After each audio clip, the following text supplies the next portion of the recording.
So Warframe has a new monster shotgun, and I mean that in the literal sense of the term because it's actually an infested boombox, right? As you can see by the speakers on the sides of it, but also because it deals crazy amounts of damage. It is really powerful. Out of the Coda weapons right now, probably the pick of the bunch, simply because of just how powerful it is. Also, the audio side of things, the sound team has done a fantastic job with the firing sound effects that you get each time you unload into an enemy's face. So it is, without a doubt, one of the coolest weapons, if not the coolest weapon we have in the game right now, in my opinion. So Eleanor has shown up with 6 new Coda weapons as of a few hours ago. There is the brand new shotgun, the Bassocyst. There is the Causticist, the Gerudo, the Pathicist, the Synapse, and of course the Tysis. Now, a lot of these weapons, well, the majority of them, with the exception of the Bassocyst, are older weapons in the game, just the new Coda variant of them, which means there are going to be buffed versions of these weapons. So if you like the original versions of these weapons, like the Pathicist, which is quite powerful. However, since Rebecca showed off this shotgun on the dev short a few weeks ago, this is the one weapon out of all of the Coda weapons that I genuinely couldn't wait to get my hands on, because I'm a huge fan of shotguns in games, and especially in Warframe, the Strun is my most used weapon. This is quickly going to overtake that. That's how much fun this is to use. And I would highly recommend picking it up. As it stands right now, out of all of the Coda weapons I have, out of the last patch of them, this is probably the standout one. Now, I don't have the Pathicist, but I have heard it is quite powerful, and the Causticist has always been a powerful weapon as well.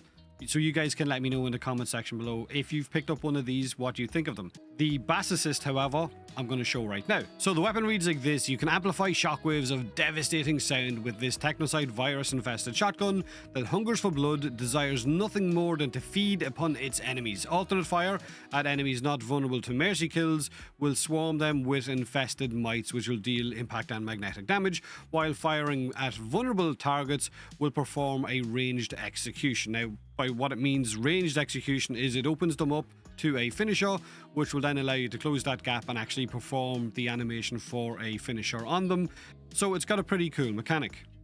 Now, the progenitor on it is magnetic. It's 31%, so you're going to have to get another one of these or another 2 of these in order to get that up to the 60%. It does have radiation damage. It does deal magnetic damage because of the progenitor, and it also deals blast damage. So this is the equivalent of, I guess, the Cedo mixed with the Archoplasmor. It does fire plasma waves which do pass through enemies, and you can have multiple elements on it, so it can prime the hell out of enemies while then allowing you to have gun condition overload and kill those enemies much quicker. It does have an okay crit chance of 18% and a 2x crit multiplier, so you can mod into crit if you want to, or you can go full on status, entirely up to you. The alt fire, now when you fire it on enemies, low level enough enemies, it will kill them in one go, and it will kill large enough groups of enemies once they're close enough together. But let's quickly talk a little bit more about those mercy kills and how the alt-fire gives you that mini Ash teleport and then it allows you to kill enemies inside that 25-meter range. Because that then allows you to run with an arcane if you wanted to, like arcane trickery, if you wanted to, which will turn you invisible. And being invisible means you could then run some of the stealth arcanes or mods, so it's an option. On top of the elemental valence of us being able to change the element on the weapon on the fly anytime we want by equipping that elemental vice. It also has infinite body punch through, it barely any damage fall off, and it can stack elements, so it is a primer in a way as well, but it also gives you a potential with that stealth setup if it was something you wanted to try out. So this is pretty much the build that I've settled on for my Coda Bassocyst. It is crit and elemental based with shotgun elementals. You could put a heat mod in here if you wanted to, but I've got chilling grasp, contagious spread for viral, prime point blank for base damage. I've got galvanized I've got galvanized hell for the multi-shot, of course the stacks of multi-shot to come with that once I get kills. I've got galvanized savvy for that gun condition overload. Acceleration is going to increase the damage fall off for me, so I'm not going to suffer any damage fall off until it hits 45 meters, which isn't many tile sets in the game. Primed ravage for crit damage, critical deceleration for crit chance. However, that's going to give me a less 20% fire rate, so if you didn't like that, you could do a different crit mod, or you could put shotgun barrage in here to give yourself a better fire rate. Again, entirely up to the user. Now, when it comes to the progenitor, you could switch this to cold if you wanted to, which would allow you to use primary frostbite. You could put primary obstruct here, which is going to jam enemy weapons considering it is a magnetic weapon. Or if you wanted to, you could switch this to electric and allow yourself to build a gas electric setup, which is kind of what I have here, which will be Shotgun Elementalist, Cleanse Orokin or Cleanse Grenade, whichever cleanse mod you want here, so that it will double dip with the gas procs.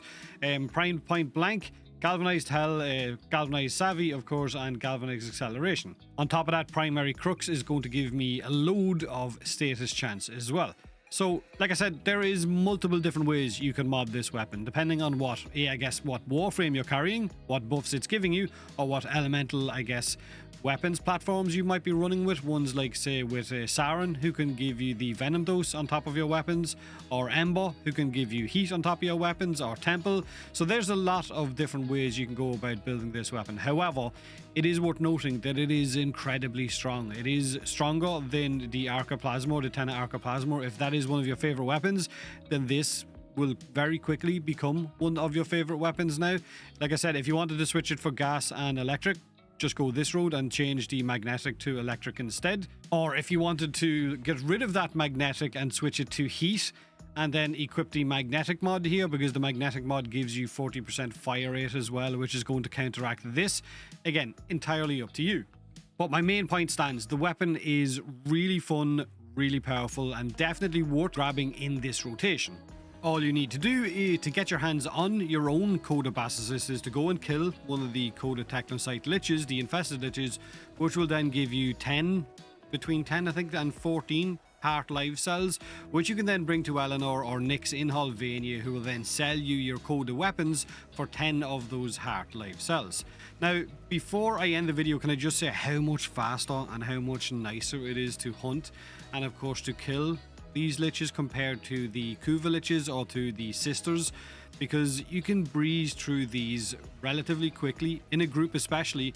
And the fact that we don't have to the fact that we don't have to get 3 of the Parazon mods in the correct order just to kill or vanquish that lich is a quality of life change that I definitely feel the other lich systems in the game could do with having added right now. Because being able to breeze through those liches the same way we can with these liches would be huge for new players who are getting introduced, I guess, to the lich system. The only shame, I guess, with this one is that the weapons are all mastery rank 17. So if you're relatively new to Warframe and you are actually in Holvania and you are farming, then I've had a few people come into my stream and talk about how they farmed the lich and then went to buy the weapon, only to realize that they can't actually buy it because they're only master rank 14 or 15 and they're not 17, so they have more grinding to do. So I don't know how you guys feel about the fact that they are such a high mastery rank.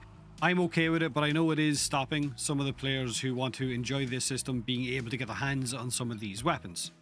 But let me know in the comment section below what you think of the Coda Bassocyst whenever you get your hands on it, or if you have the Path Assist or the Cost Assist or any of the other assists in this rotation for the Coda weapons, and let me know in the comment section below how powerful they are or what you think of them. I'm probably going to go for maybe the Path Assist next and then maybe the Synapse. I'll see. But either way, have a great day, have a great week, and as always, thanks for watching.